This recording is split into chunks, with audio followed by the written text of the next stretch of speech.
나의 일상을 통해 영광 받아 주시옵소서라고 이 시간 같이 찬양합시다. 나를 보내사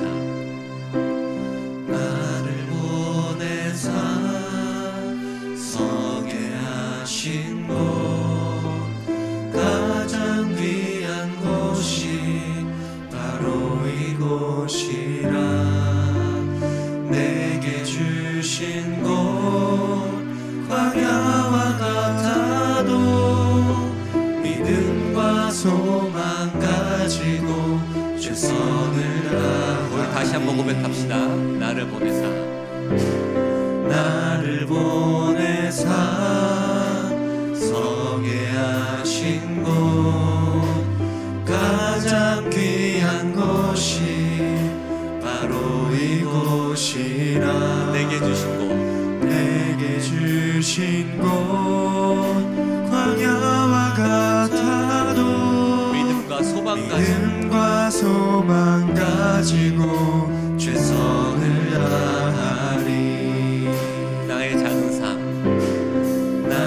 작은 삶 주께 드릴 때, 나의 삶을 통해 주 영광 받으리. 아멘. 내게 맡기신 가장 귀한 이곳, 감사와 순종으로 오늘을 살리라. 우리 믿음으로 고백합시다. 나의 일상을 통해 하나님께 영광을, 나의 일상을 통해 생명의 복음을, 내게 맡기신 이곳, 나를 부르신 곳에 하나님의 나라가 이뤄지길 원합니다. 나의 일상을 통해 하나님께 영광을, 나의 일상을 통해 생명의 복음을, 내게 맡기신 이곳, 나를 부르신 곳에 하나님의 나라가 이뤄지길 원합니다. 어둠 속 헤매이던 내 영혼, 갈 길 몰라 다가갈 때에 주의 십자가 영광의 그 빛이 나를 향해 비추어 주셨네. 주홍빛보다 더 붉은 내 죄, 그리스도의 피로 씻기어 완전한 사랑 주님의 은혜로 새 생명 주께 얻었네. 은혜 아니면 나서지 못하네.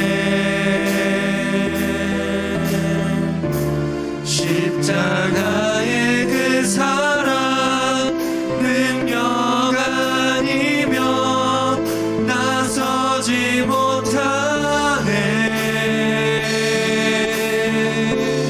은혜 아니면 나서지 못하네.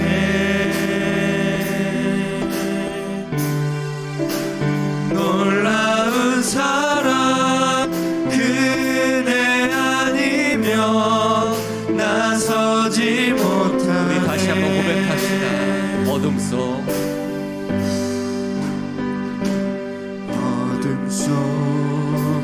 헤매이던 내 영혼, 갈 길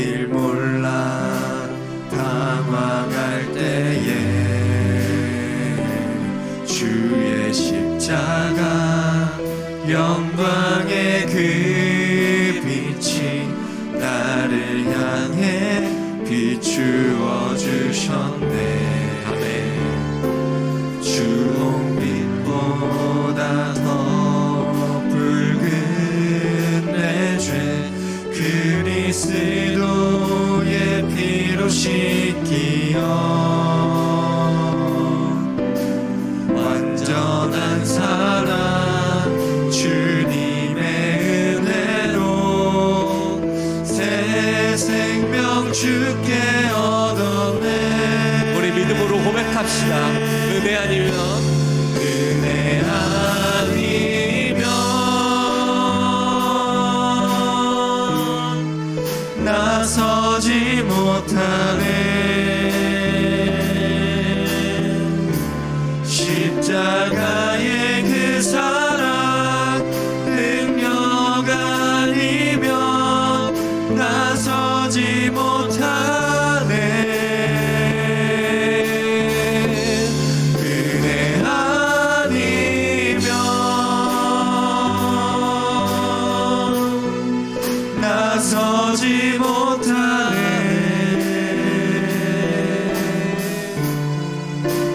놀라운 사랑 그네 아니면 나서지 우리 마지막으로 못하네. 고백합시다. 은혜 아니면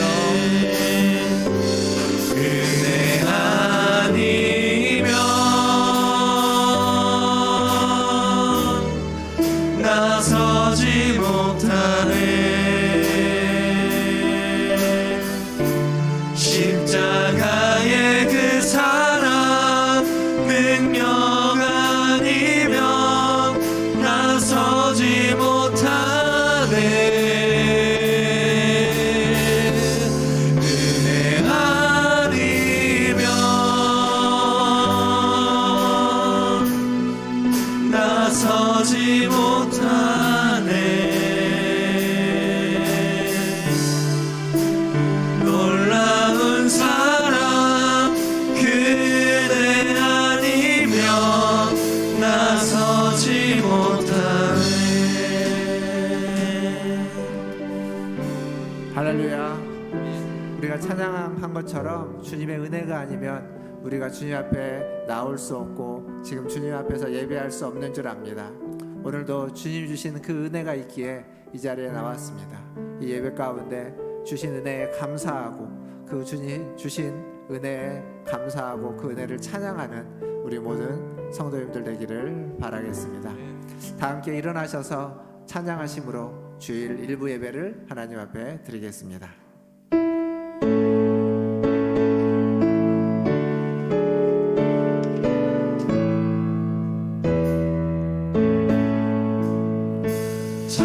찬양하라 내 영혼아 찬양하라 내 영혼아 온 마음과 정성 다하여 주 찬양하라.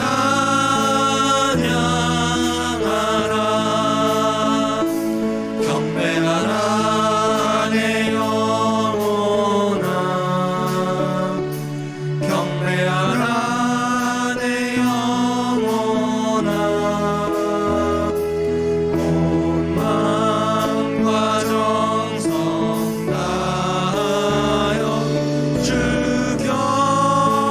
경배하라. 그러므로 내 사랑하는 형제들아 건실하며 흔들리지 말고 항상 주의 일에 더욱 힘쓰는 자들이 되라. 아멘. 하나님 아버지, 우리가 흔들리지 않고 주의 일에 더욱 힘쓰는 주님의 자녀들, 주님의 백성들 되게 하여 주시옵소서. 오늘도 주님이 주신 은혜에 감사하여 주님을 예배하고자 나왔습니다. 우리의 예배를 받아주시고 우리의 예배 가운데 임재하여 주시고 우리에게 말씀하여 주시고 힘을 주셔서 주의 일에 힘쓰고 주의 뜻을 이루어가는 우리 모든 성도들 되게 하여 주시옵소서. 예배의 시종을 주님께 의탁하며 예수님의 이름으로 기도하옵나이다. 아멘. 다 함께 성시교독 교독문 72번 이사야 58장 함께 교독하겠습니다. 내가 기뻐하는 금식은 흉악의 결박을 풀어주며 멍에의 줄을 끌어주며 압제당하는 자를 자유하게 하며 모든 멍에를 꺾는 것이 아니겠느냐. 또 줄인 자에게 내 양식을 나누어 주며 유리하는 빈민을 집에 들이며 헐벗은 자를 보면 입히며 또 내 고륙을 피하여 스스로 숨지 아니하는 것이 아니겠느냐. 그리하면 내 빛이 새벽같이 비칠 것이며 내 치유가 급속할 것이며 내 공의가 내 앞에 행하고 여호와의 영광이 내 뒤에 호위하리니 내가 부를 때에는 나 여호와가 응답하겠고 내가 부르짖을 때에는 내가 여기 있다 하리라. 만일 내가 너희 중에서 멍에와 손가락질과 허망한 일을 제하여 버리고 내 심정을 통하며 괴로워하는 자의 심정을 만족하게 하며 내 빛이 흑암 중에서 떠올라 내 어둠이 낮과 같이 될 것이며 여호와가 너를 항상 인도하여 메마른 곳에서도 내 영혼을 만족하게 하며 내 뼈를 견고하게 하리니 다 함께 너는 물단 동상 같겠고 물이 끊어지지 아니하는 샘 같을 것이라. 아멘. 다 함께 사도신경으로 신앙을 고백하겠습니다. 전능하사 천지를 만드신 하나님 아버지를 내가 믿사오며 그 외아들 우리 주 예수 그리스도를 믿사오니 이는 성령으로 잉태하사 동정녀 마리아에게 나시고 본디오 빌라도에게 고난을 받으사 십자가에 못 박혀 죽으시고 장사한 지 사흘 만에 죽은 자 가운데서 다시 살아나시며 하늘에 오르사 전능하신 하나님 우편에 앉아 계시다가 저리로서 산자와 죽은 자를 심판하러 오시리라. 성령을 믿사오며 거룩한 공예와 성도가 서로 교통하는 것과 죄를 사하여 주시는 것과 몸이 다시 사는 것과 영원히 사는 것을 믿사옵나이다. 아멘. 다 함께 앉으셔서 찬양하신 후에 김영철 집사님 나오셔서 기도해 주시겠습니다.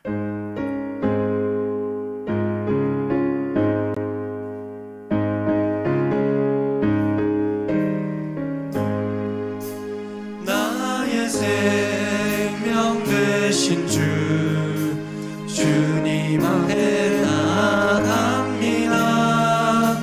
주의 흘린 보혈로 정케 하사 받아주소서.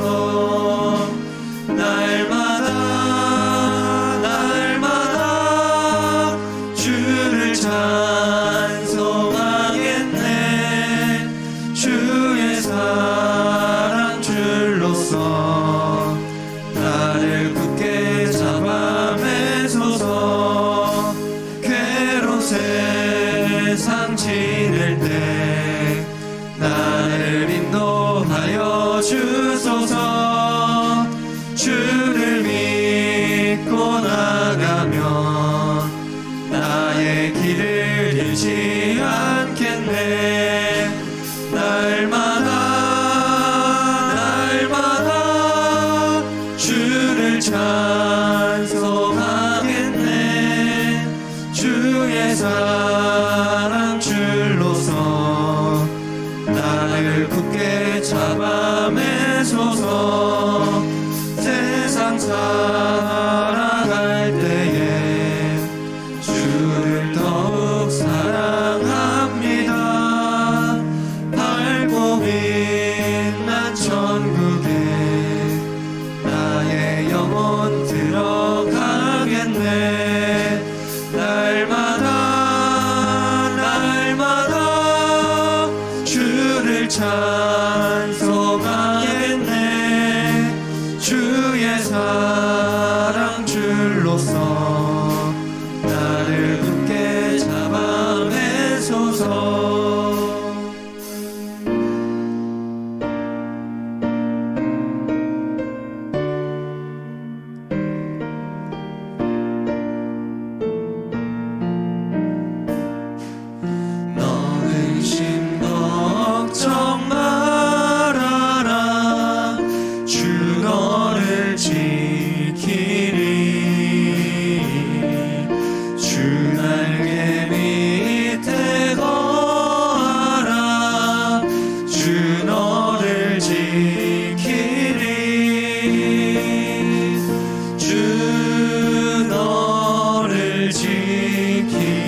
서나 주 너를 지키리 늘 지켜주시리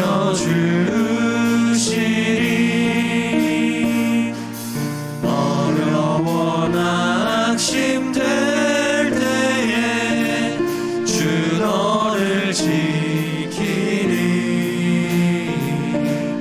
위험한 일을 당할 때 주 너를 지키리 주 너를 지키리 아무 때나 어디서나 주 너를 지키리 늘 지켜주시리 너쓸 것 미리 아시고 주 너를 지키리 구하는 것을 주시며 주 너를 지키리 주 너를 지키리 아무 때나 어디서나 주 너를 지키리 늘 지켜주시리 어려운 시험 당해도 주 너를 지키리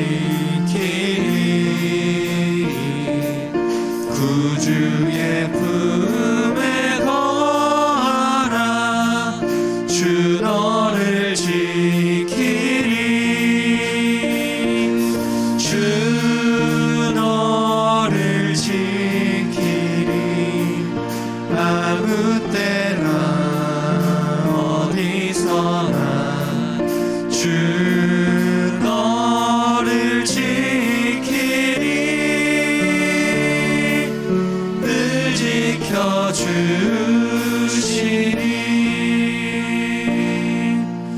아멘.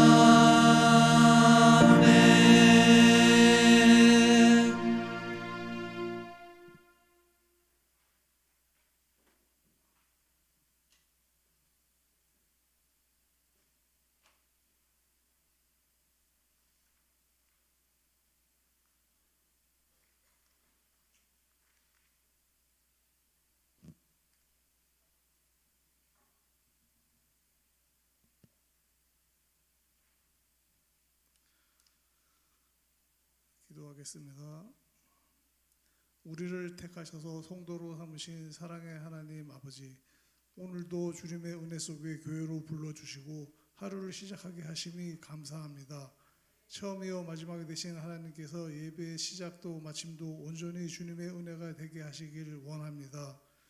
사랑의 주님, 하나님은 우리의 참된 스승이시며 항상 지혜와 교훈으로 우리를 이끌어 주시는 분입니다. 주님의 말씀에 더욱 귀 기울이고 참된 주님의 뜻을 헤아리는 성도들이 되게 하여 주시옵소서. 치료의 능력을 주시는 주님, 특별히 오랜 시간 병원에서 고통 속에 있는 우리 성도들의 건강과 마음을 지켜주시고 물질로 걱정하며 염려하는 삶이 아니라 주님의 크신 능력으로 풍성한 은혜 속에 행복한 믿음 생활 영위할 수 있는 성도들 될 수 있도록 도와주소서.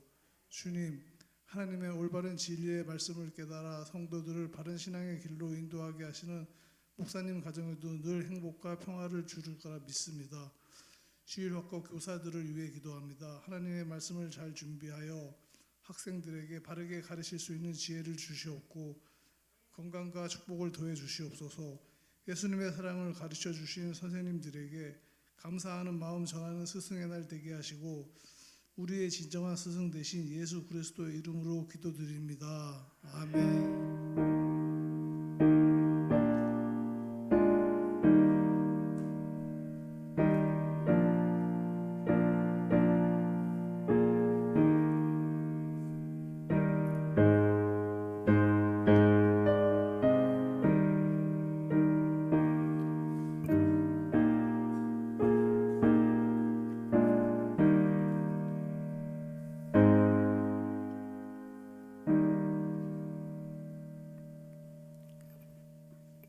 교회 소식 전해드리겠습니다. 오늘은 스승의 주일입니다. 교회학교 우리 선생님들과 또 우리의 삶의 스승 되시는 모든 분들께 감사의 말씀을 전합니다. 오늘 오후 예배는 노예 남전도의 순회 헌신 예배로 드립니다. 우리 남전도 회원분들께서는 오후 예배 다 함께 해주시면 감사하겠습니다. 지난 화요일 날 우리 어르신들 효도관과 은혜 가운데 잘 다녀왔습니다. 기도로 또 물질로 찬조해 주신 모든 성도님들께 감사의 말씀을 드립니다. 이번 주 한 주간 또 통독할 말씀은 요나서, 미가, 그리고 나움, 하박국, 스바냐 이렇게 소선지자 말씀들하고 시편 129편에서 135편까지 말씀입니다. 함께 통독해 주시고 통독 가운데 많은 은혜 있기를 바라겠습니다. 다음 주일 2부 예배 후에 우리 기관 모임 갖도록 하겠습니다. 그리고 오늘 우리 예배 마치시고 돌아가실 때 떡이 있는데 이게 돌떡이라고 합니다. 우리 김정한 장로님, 김미성 원사님 손주 하온이, 둘째 하온이가 돌이라고 합니다. 돌에 감사해서 떡을 준비하셨는데 즐거운 마음으로 떡 받으시고 또 저기 지금 김민성 원사님이 안고 있습니다. 주인공을 나중에 한번 보시고 많이 예뻐해 주시면 감사하겠습니다. 오늘 중식은 우리 성인용 장로님 가정에서 대접해 주십니다. 그리고 주보 광고 아래쪽에 보시면 그동안 이제 정오기도라고 했던 기도 제목에서 2주의 기도에서 이번 한 주간 여러분들이 기도하실 기도 제목을 좀 적어놨습니다. 기도하실 때 주보 아래에 있는 기도 제목 한번 보시고 또 함께 한 주 동안 기도해 주시면 감사하겠습니다. 이상입니다. 하나님 말씀 보겠습니다. 오늘 우리에게 주시는 하나님 말씀은 레위기 17장 10절에서 14절까지 말씀입니다. 레위기 17장 10절에서 14절까지 말씀 저와 한 절씩 교독하도록 하겠습니다. 제가 먼저 10절 읽겠습니다. 이스라엘 집 사람이나 그들 중에 거류하는 거류민 중에 무슨 피든지 먹는 자가 있으면 내가 그 피를 먹는 그 사람에게는 내 얼굴을 대하여 그의 백성 중에서 끊으리니 육체의 생명은 피에 있음이라. 내가 이 피를 너희에게 주어 제단에 뿌려 너희의 생명을 위하여 속죄하게 하였나니 생명이 피에 있으므로 피가 죄를 속하느니라. 그러므로 내가 이스라엘 자손에게 말하기를 너희 중에 아무도 피를 먹지 말며 너희 중에 거류하는 거류민이라도 피를 먹지 말라 하였나니 모든 이스라엘 자손이나 그들 중에 거류하는 거류민이 먹을 만한 짐승이나 새를 사냥하여 잡거든 그것에 피를 흘리고 흙으로 덮을지니라. 같이 읽겠습니다. 모든 생물은 그 피가 생명과 일체라.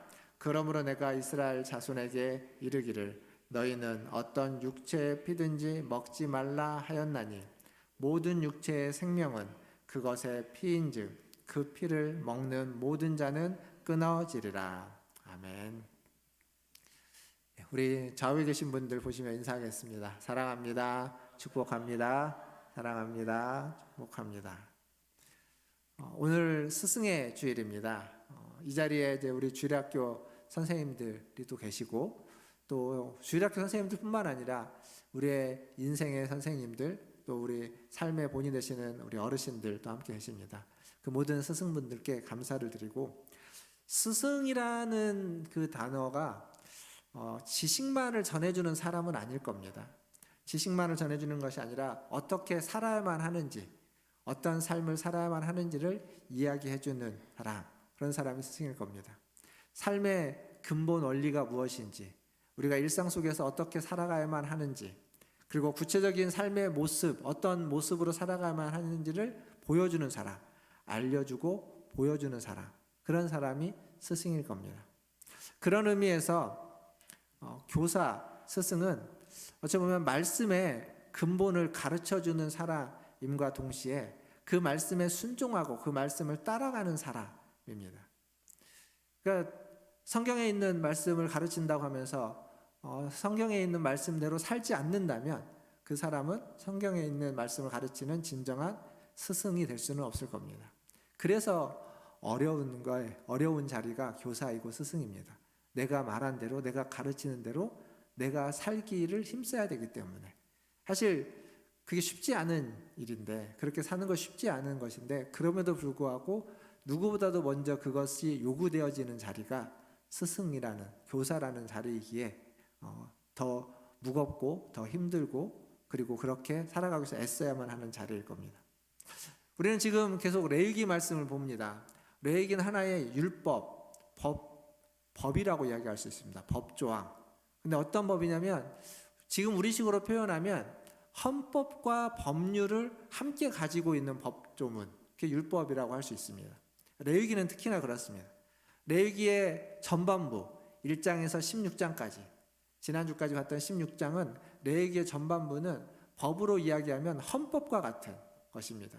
그래서 어떤 하나님의 백성으로서의 기본권이 무엇인지, 하나님의 나라를 다스리는 통치 이념은 무엇이고 어떤 방식으로 하나님이 하나님의 백성들을 이끌어 가는지를 1장부터 16장까지 이야기해 줬다면, 이제 후반부인 오늘부터 보는 17장부터 27장, 26장까지는 법률과 같아서 그 헌법의 기준을 하되, 헌법의 근거를 하되 구체적인 삶의 영역에서 어떻게 법 조항을 따라 살아갈 것인지, 일상의 삶에서, 일상의 자리에서 하나님의 백성으로 살아가는 데 필요한 권리, 의무, 그것들이 무엇인지를 말해주는 것이 이 레위기입니다. 오늘은 이제 앞으로 다루게 될 17장부터 이제 뒤에까지 다루게 될 어떤 일상의 거룩이라는 주제를 가지고 말씀을 시작하는데, 그런데 그것의 서론격이라고 할 수 있습니다.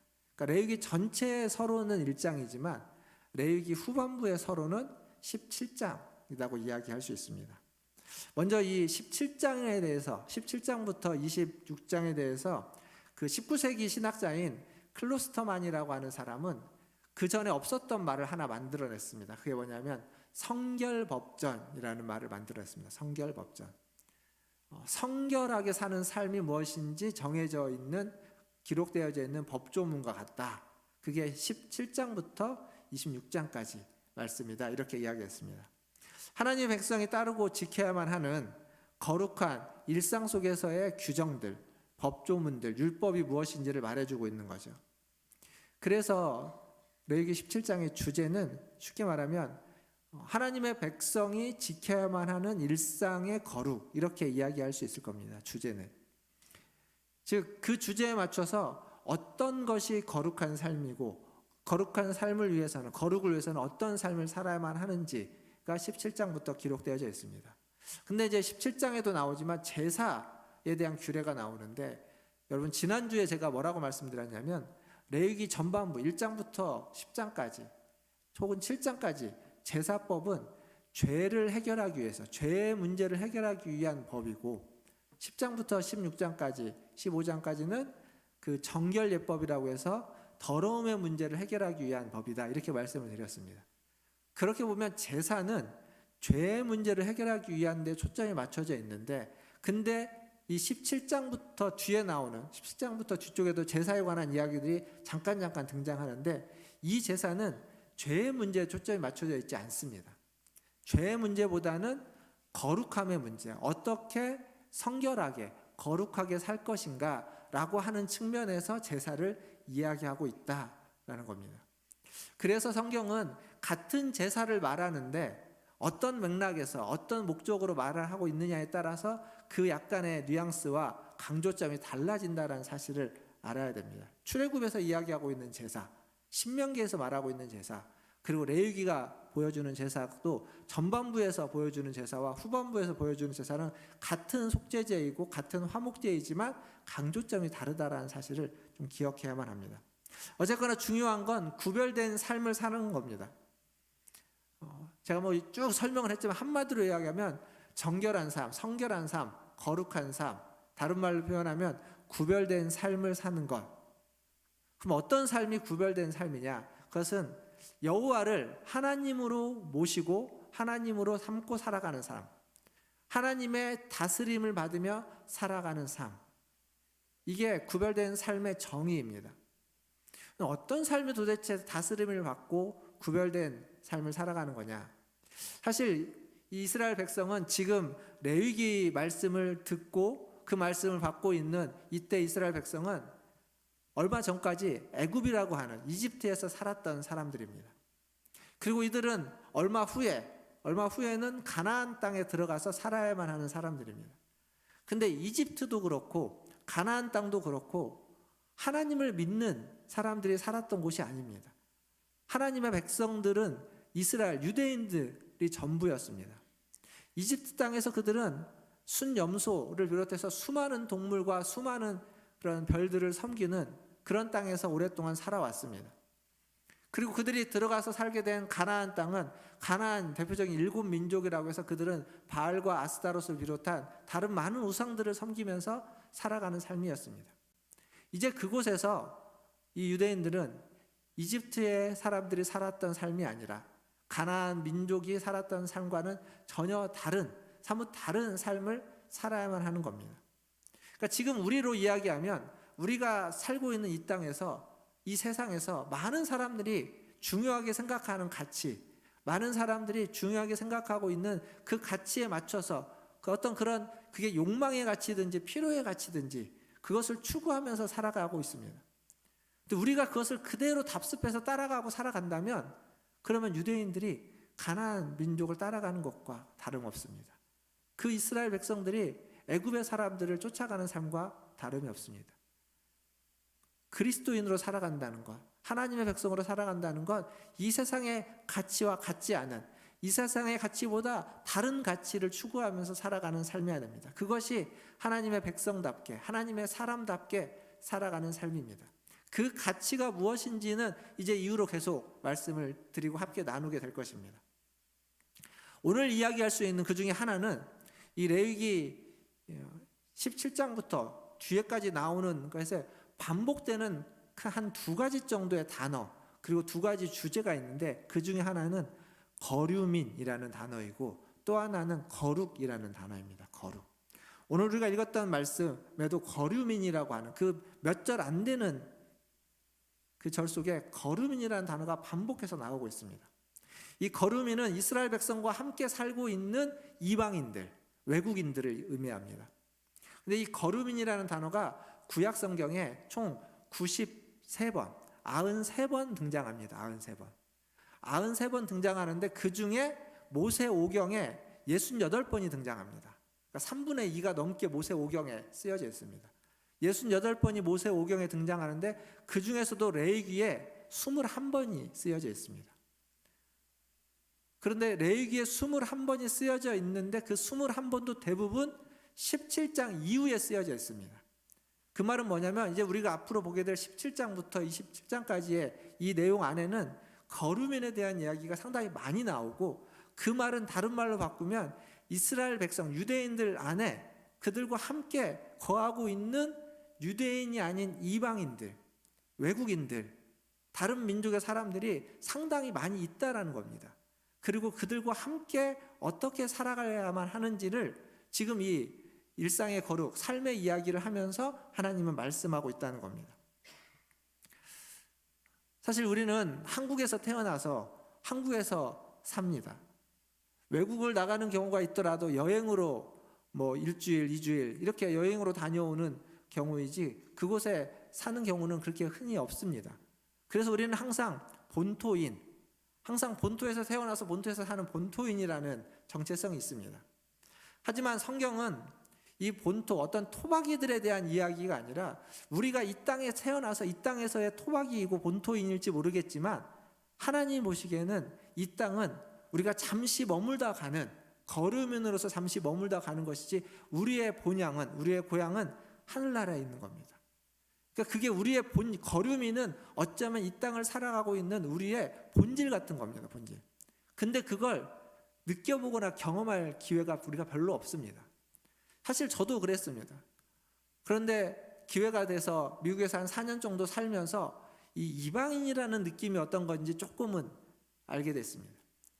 나의 신분이 불안정하다는 것이 어떤 것인지, 신분의 문제 때문에 어딘가를 가서 몇 시간을 기다리면서 그들의 많은 수많은 질문에 답해야만 하는 그러한 일들이 있었던 걸 보면서 신분이 불안정하다는 게 얼마나 우리의 삶을 불안하게 만드는 것인지 그런 것들을 조금 느꼈습니다. 사랑하는 성도 여러분, 하나님의 백성답게, 하나님의 사람답게 산다는 건 이렇게 나와 다른 거류민들, 이방인들, 그들과 함께 어울려 살아가는 겁니다. 이방인들과 외국인들과 심지어 나와 생각이 다르고 성격이 다르고 가치관이 다른 사람들과 어떻게 어울려서 살아갈 것인가? 그들과 함께 살아갈 수 있는가? 그게 하나님의 백성답게 살아가는 삶의 모습이다라는 이야기입니다. 나와 정치적인 색깔이 다르고 나와 세상의 가치 기준이 다르고 나와 삶의 지향점이 다른 사람들, 그들과 함께 어울려 사는 것, 이건 굉장히 어려운 일입니다. 그리고 우리는 대부분 그러한 삶을 살고 싶어 하지 않습니다. 포기합니다. 그냥 나와 생각이 같고 나와 색깔이 같고 나와 뜻이 같은 사람들과 함께 사는 것, 그들과 함께 사는 것도 살다 보면 어려움이 있는데 그것이 다른 사람들과 사는 건 더욱더 어려운 일입니다. 그러나 그게 하나님의 백성으로서 살아야만 하는 삶의 지향점이라는 겁니다. 사실 그 정치 이야기는 가족끼리도, 가족 모임에서도 절대 해서는 안 되는 주제, 어떤 모임에서 해서는 안 되는 주제 3가지가 있는데 그게 하나가 뭐냐면 정치, 종교, 그 다음에 이제 뭐 성, 이런 이야기라고 합니다. 근데 과연 그래야만 하는가?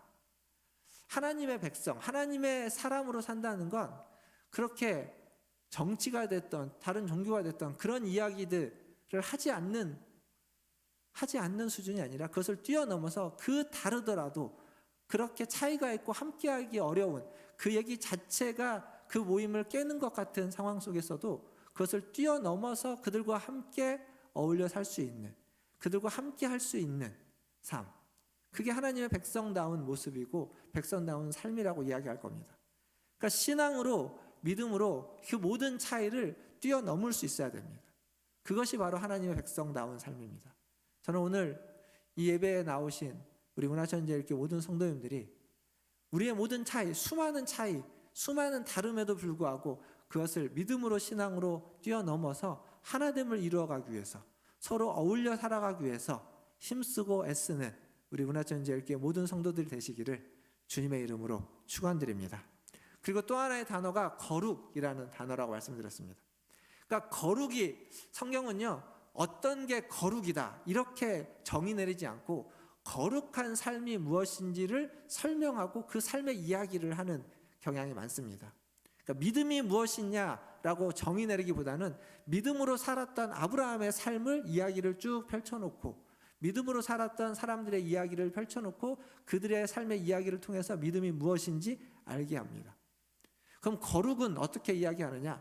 방금 제가 앞에서 설명드렸던 거룩한 모습이라는 건 거류민들과 나와 다른 이방인들과 나와 다른 외국인들과 나와 언어가 다르고 가치가 다르고 경험이 달랐던 그들과 함께 어울려 사는 삶, 그들을 끌어안고 그들과 함께 살아가는 삶, 그들과 동행할 줄 알고 그들과 함께 거주하면서 살아가는 삶, 그것이 거룩한 삶의 한 모습이다라고 오늘 말씀은 이야기해 줍니다. 물론 이제 뒤에 구체적으로 또 다른 모습들이 등장합니다. 거룩한 삶은. 그건 뒤에 계속 좀 살펴보도록 하겠습니다. 이렇게 거류민, 거룩, 이게 17장 그리고 앞으로의 삶의 큰 주제이고 결국 그것은 하나님의 백성답게 구별된 삶을 살아가는 것이 무엇인지를 하나의 단어로 말해주고 있는 개념이라는 겁니다. 그리고 이제 오늘 17장에 있는 말씀에 있는 내용을 또 보면 이제 17장 3절과 4절을 한번 같이 읽어보겠습니다. 17장 3절과 4절입니다. 함께 읽겠습니다. 시작.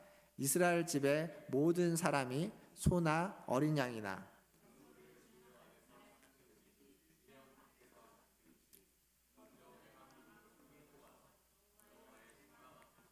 여호와께 예물을 드리지 아니하는 자는 피 흘린 자로 여길 것이라. 그가 피를 흘렸은즉 자기 백성 중에서 끊어지리라. 여기 말씀을 보면 이스라엘 사람들은 소나 양이나 염소를 진영 안에서 잡든지 진영 밖에서 잡든지, 즉 어디서든지 잡든지 회막문으로 끌고 와서 여호와께 예물을 드려야 된다, 이렇게 이야기하고 있습니다. 사실 이 본문에 대한 해석이 굉장히 다양합니다. 그래서 이게 동물을 잡는데 제의, 제사, 예배를 위해서 잡는 동물이냐 아니면 먹기 위해서 잡는 동물이냐, 먹기 위해서 잡는 동물도 회막 앞에 와서 잡아야만 하느냐, 진영 밖에서 잡는 건 그럼 뭐냐, 이런 논란이 굉장히 많이 있긴 합니다. 근데 여기서 우리가 주목해야 되는 건 뭐냐면 이렇게 하는 이유를 7절에 가보면 그 이전에 음란하게 섬겼던 순염소에게 다시 제사하지 않기 위해서다라는 이야기가 있습니다. 즉 그 재물을 잡는데 진영 아니든 진영 밖이든 동물을 잡을 때 이것이 다른 순염소라고 하는 애굽에서 섬겼던 그 우상에게 바쳐지는 예물이 되어서는 안 된다라고 하는 경고의 메시지와 함께 이게 굉장히 진영 안에서 진영 밖에서 횡망문에서 이게 뭔가 되게 불편합니다. 동물을 잡을 때 아무 데서나 그냥 편하게 잡고 그것이 제사를 드리는 것이라면 한 곳에서 와서 잡아야 되겠지만 그렇지 않은 것이라면 그냥 자기가 있는 곳에서 편안하게 잡으면 되지 굳이 뭐 이렇게 해야만 하느냐라고 하면 되게 번거롭고 되게 어찌 보면 좀 복잡한 규례를 적어놨습니다.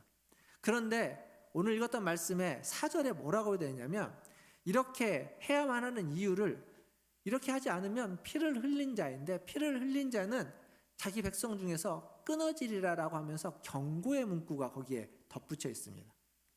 즉 한마디로 이런 겁니다.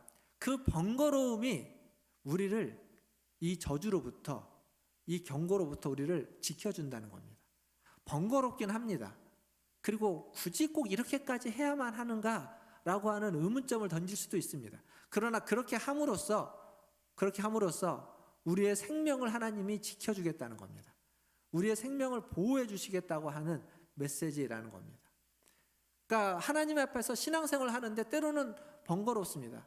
우리가 코로나를 지나면서 어떤 분들은 예배당에 나와서 예배 드리는 것이 너무 갈급하고 너무 소중했지만 모두가 다 그런 것은 아닙니다. 예배당에 오지 않고 영상으로 드리는 예배가 너무 편했던 사람들도 있습니다. 그리고 그들 중에 많은 이들은 여전히 그 편함 가운데 머물러 있기도 합니다. 편하게 얼마든지 하나님을 예배할 수 있고 신앙생활을 할 수 있기 때문에 그렇습니다. 번거롭게 나오지 않아도 됩니다. 그러나 그 번거로움이 하나님 앞에서 우리의 믿음을 지키고 우리의 신앙을 지키며 하나님이 우리를 지키시고 보호해 주신다고 하는 그 약속의 말씀을 이루어가는 그러한 길이 된다는 겁니다. 귀찮고 번거롭고 힘들지 모르겠습니다. 하지만 그 번거로움과 그 귀찮음이 하나님 앞에 나아가는 우리의 마음의 자세와 태도가 되고 그리고 그것이 우리의 믿음을 지켜준다는 것, 우리의 생명을 지켜준다는 것, 그것을 우리는 잊어서는 안 되는 겁니다. 그러니까 우리의 삶에서 우리가 번거롭고 귀찮고 굳이 왜 이렇게까지 해야만 하는 수많은 것들이 그러한 것들이 사실은 우리를 지켜주는 굉장히 귀한 것이다라는 사실을 우리는 잊지 말아야 됩니다. 터키에서 튀르키예에서 지진이 났죠. 그 지진 때에 수많은 도시들이 폐허가 됐습니다. 뭐 한 도시의 건물이 뭐 50% 60% 이상이 다 무너졌다고 합니다. 근데 그 중에 한 도시는 무너진 건물이 거의 없었던 도시가 하나 있습니다. 크지 않은 도시인데. 근데 왜 그렇게 됐냐면 그 도시의 그 시장이 부임하면서 도시의 모든 건축물을 지진의 강화도로 법을 바꿔가지고 아주 강력하게 그렇게 지진의 내구성이 있도록 지었다고 합니다. 그때 그 건축을 하는 사람부터 시작해서 그 언론과 수많은 사람들이 왜 이렇게까지 하느냐고 하면서 굉장히 어렵고 힘들었지만 그것을 그냥 무시하고 꿋꿋이 그렇게 지었다고 합니다. 왜 이렇게까지 해야만 하느냐라고 하는 그 일이었지만 그것이 그 도시에 있는 사람들의 생명을 구했던 겁니다. 그러지 않고 그냥 해오던 대로 해왔습니다. 그랬던 도시는 다 무너져 버리고 말았습니다. 신앙도 마찬가지입니다. 하나님을 믿는 신앙, 우리가 하나님 앞에서 온전하게 거룩하게 구별된 삶을 살기 위해서 우리가 굳이 이렇게까지 해야만 하는가라고 얘기할 수 있을 겁니다. 오늘 스승의 주일이니까 교사로서, 선생으로서, 스승으로서 제자들에게 가르칠 때 왜 이렇게까지 그냥 편하게 가르치고 그냥 조금 가르치고 다 찾아보면 되니까 알아서 살라고 이야기할 수도 있지만 그러지 않고 붙잡고 좀 더 구체적으로 좀 더 꼬치꼬치 좀 더 잘 살라고 이야기하는 이야기는 내가 사실은 그렇게 잘 못 살지만 그럼에도 불구하고 나도 너희들도 그렇게 살아야만 한다고 이야기하는 건 이 정도가 아니라 더 힘들게 더 어렵게 살게 하기 위해서가 아니라 더 거룩하고 더 온전하고 더 구별된 삶을 살게 하기 위해서 그것이 위기의 상황에 그것이 어려울 때 우리의 믿음을 지키고 우리의 생명을 지키고 하나님 앞에서 우리를 온전하게 만들어 주는 것이기 때문에 그렇습니다. 잘못된 습관, 잘못된 관습, 그것들은 내어버리고 묵은 누룩은 내어버리고 하나님의 말씀으로 새롭게 시작해야 됩니다. 사랑하는 성도 여러분, 오늘 이 자리에 나와서 함께 예배하는 저 여러분 우리 모두가 이렇게 하나님의 말씀으로 다시 한번 새로워지고 하나님의 말씀으로 우리의 믿음과 삶과 우리의 신앙을 다시 세워가는 우리 모두가 되기를 주님의 이름으로 축원드립니다. 이제 우리가 읽었던 본문 10절부터 14절에 있는 말씀을 좀 보겠습니다. 이 10절부터 14절에 있는 말씀이 어쩌면 17장의 핵심이기도 하고 레위기 전체의 중심의 핵심이기도 합니다. 그래서 기억 안 나시겠지만 레위기 첫 번째 처음 레위기 시작할 때 사실은 여기 있는 말씀을 보고 잠깐 말씀을 드리기도 했습니다. 여기에서의 주제는 피입니다. 피. 결론적으로 피에는 생명이 있기에 그 피를 먹어서는 안 된다라는 얘기가 오늘 이 17장 10절부터 14절의 결론이고 내용입니다.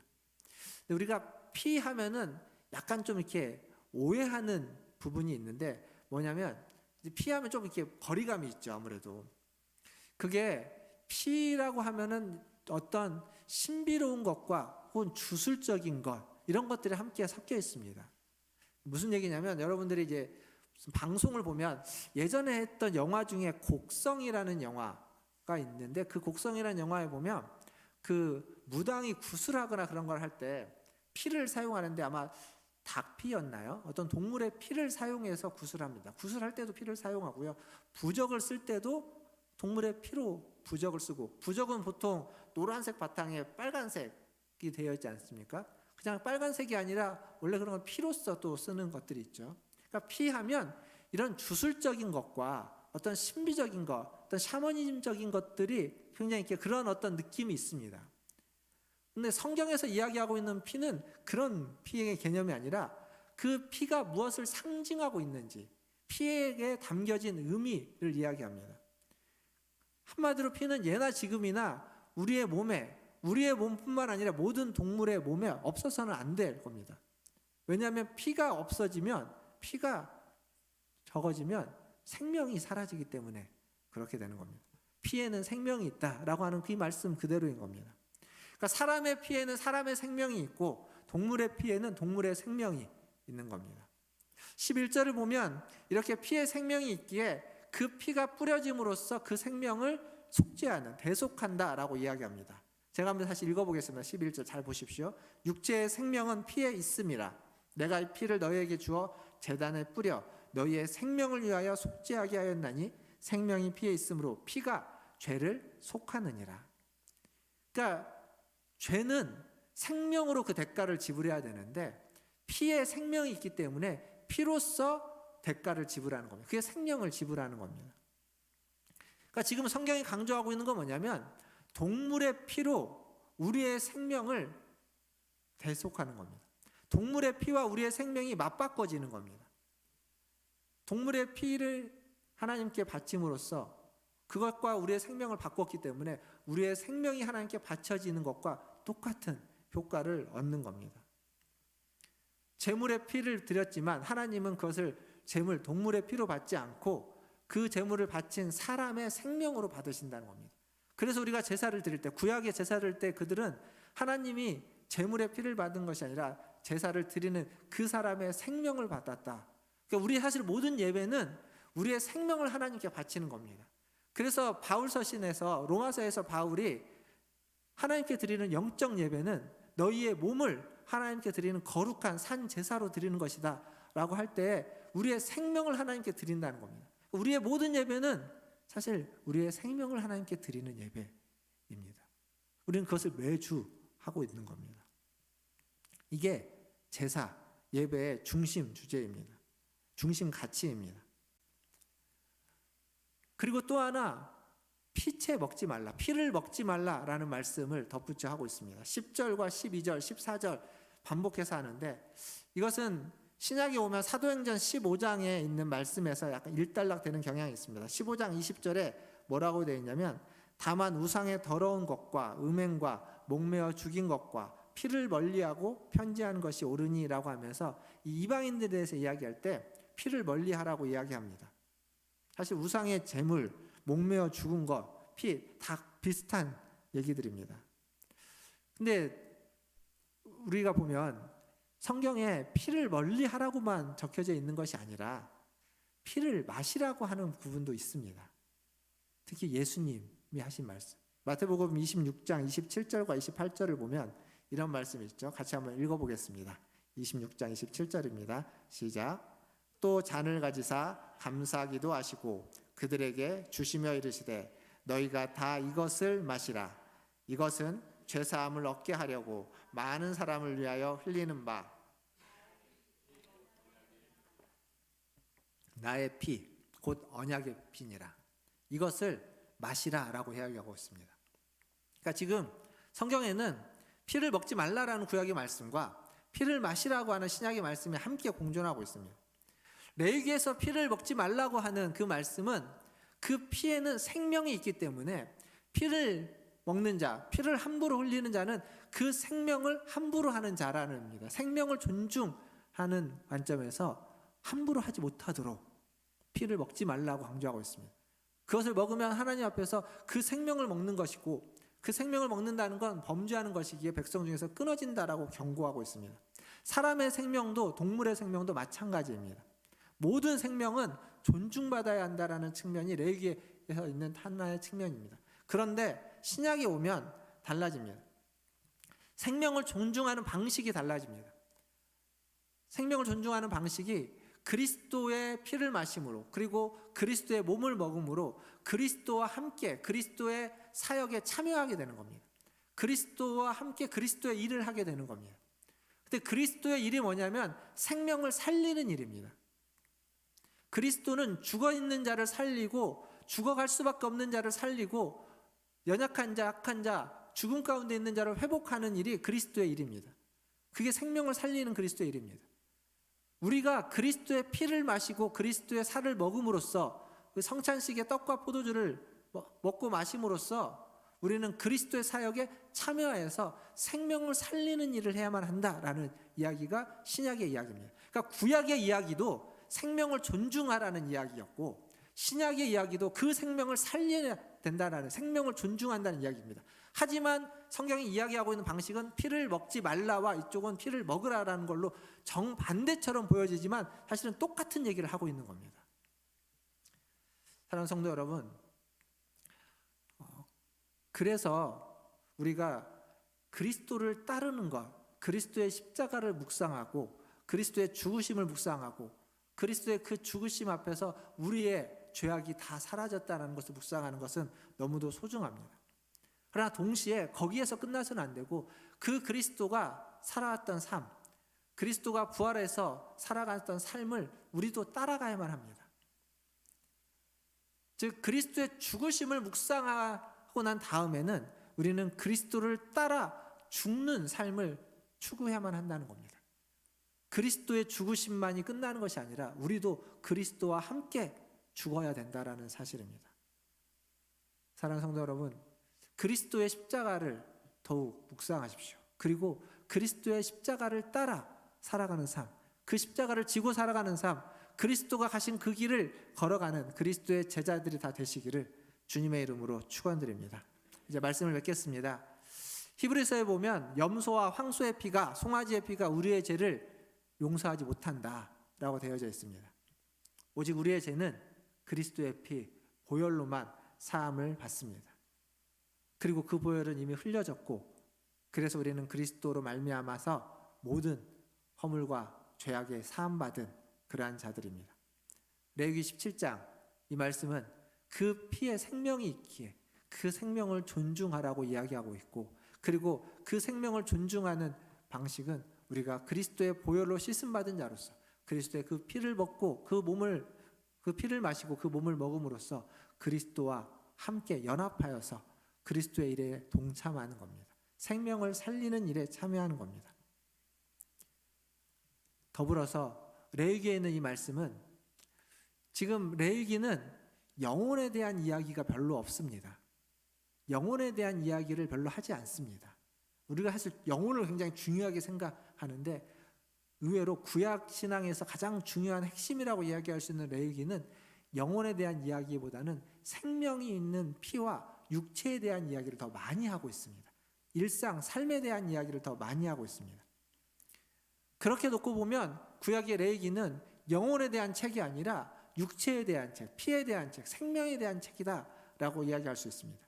우리의 일상에서, 우리의 삶에서 그 생명을 중요하게 여기고 우리의 일상에서 우리에게 주신 우리의 육체를 더 소중하게 여기면서 하나님이 원하시는 귀한 사람의 모습, 하나님의 백성다운 모습, 하나님의 사람다운 모습, 그리고 그런 사람들을 존중하고 사랑하고 섬길 수 있는 어떤 나와 다른 거류민이라 할지라도 그들과 함께 어울려 살아갈 수 있는 그러한 하나님의 백성다운 모습으로 살아가시는 저와 여러분 다 되시기를 주님의 이름으로 축원드립니다. 기도하겠습니다. 오늘 말씀 좀 복잡한 이야기 드립니다. 제가 좀 단순화시켜서 말씀드리려고 노력했지만 그럼에도 불구하고 복잡한 이야기인데 다른 건 다 우리가 잊어도 이것 하나 기억하면 좋겠습니다. 생명을 존중하는 삶.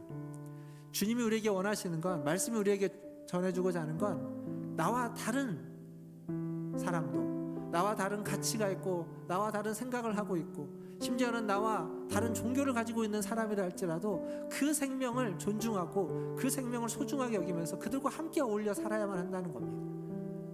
그리고 그들을 살리는 일에, 그런 자들을 회복시키는 일에 하나님 우리에게 주신 생명을 사용해야만 한다는 겁니다. 오늘 그냥 기도하실 때 주님, 나의 생명을 주님께 드립니다. 나의 생명을 주님께 바칩니다. 생명을 존중하며 살게 하시고 나와 다른 인들과 함께 살 수 있도록 도와주시고 또 그 생명을 회복하고 살리는 일에 나를 사용하여 주시옵소서. 우리를 사용하여 주시옵소서. 우리 교회를 사용하여 주시옵소서. 라고 우리 같이 한 목소리로 기도하며 나가겠습니다. 기도하겠습니다. 하나님 아버지, 시간 주님 앞에 나아갑니다. 주님의 은혜를 구합니다. 주님의 뜻을 구합니다. 아버지 하나님, 주님의 말씀이 우리에게 주님의 아버지의 뜻을 알려주시고 하나님 주님의 은혜를 알려주시고 하나님 우리에게 주신 그 생명이 얼마나 귀한 것인지 하나님 그 생명을 어떻게 존중하며 하나님 또 그 생명을 가지고 다른 이들을 사랑하고 섬기고 하나님 우리와 함께하는 나와 다른 힘들 희망 있는 아버지 하나님 어떻게 섬겨할지를 알게 하여 주시옵소서. 주님 우리의 마음을 아버지 하나님 아버지 하나님 우리에게 은혜를 부어주시옵소서. 우리의 생명이 있는 그 하나님 그 생명을 하나님 소중히 여길 수 있는 하나님 해주시옵소서.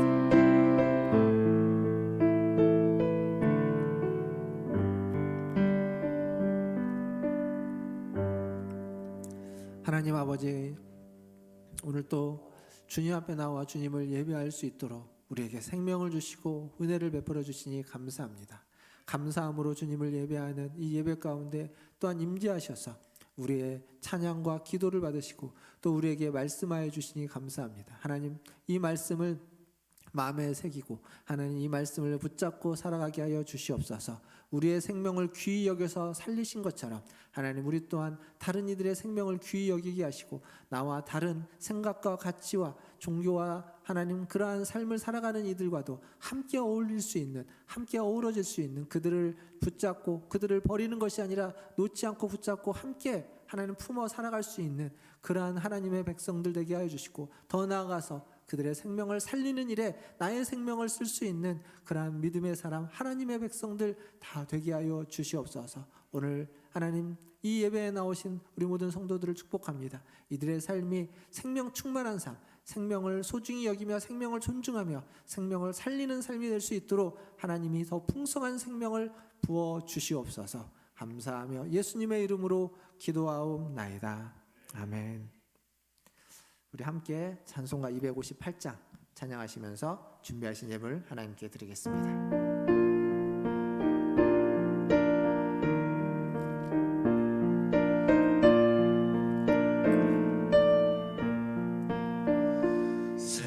샘물과 같은 보혈은 주님의 피로다. 보혈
하나님, 우리에게 샘물과 같은 보혈을 흘려주셔서 우리의 죄를 사하여 주시고 우리를 깨끗게 하시며 우리를 성결케 하여 주시니 감사합니다. 그 하나님께 날마다 감사하고 그 하나님을 날마다 찬양하고 그 하나님을 날마다 높이게 하여 주시옵소서. 오늘도 그 하나님을 예배하며 주님 앞에 나왔습니다. 빈손으로 오지 않고 주신 물질 중 일부를 주님께 구별하여 드렸습니다. 하나님 감사하며 하나님 이 물질이 쓰이는 곳에 하나님의 나라가 이루어지고 하나님의 뜻이 이루어지며 하나님의 거룩한 구별된 삶을 사는 백성들이 세워지게 하여 주시옵소서. 더불어 하나님 예물을 드린 손길이 함께하여 주시고 그의 삶이 거룩하고 성결하며 구별된 삶이 되게 하여 주시고 어떤 누구와도 하나님의 백성답게 함께 어우러져 살 수 있는 하나님의 복음의 삶을 하나님 드러내며 증거하며 살 수 있는 그러한 하나님의 자녀들의 삶이 되게 하여 주시옵소서. 모든 것을 주님의 손에 의탁합니다. 오늘 우리와 함께해 주신 하나님, 우리에게 생명을 주신 하나님, 그리고 그 생명이 필요한 자들에게 생명을 부어주시는 하나님께 감사와 영광을 올려드리며 우리 구주 예수님의 이름으로 기도하옵나이다. 아멘. 지금은 우리를 죄에서 사하여 주신 우리 구주 예수 그리스도의 은혜와 하나님 아버지의 크신 사랑하심과 성령 하나님의 위로교통 충만케 하심이 오늘도 주님 앞에 나와 주의 백성다운 거룩하고 구별된 삶을 살아가기를 소원하고 다짐하고 기도하는 문화전제일교회 모든 성도들 위에와 그들의 자녀손들과 가정과 직장과 일터 위에 주의 복음을 들고 살아가는 선교사님들과 사역자들 위에 코로나와 전쟁과 지진과 산불과 수많은 재난 속에 있는 주의 백성들 위에 이제로부터 영원토록 함께 있을지어다. 아멘.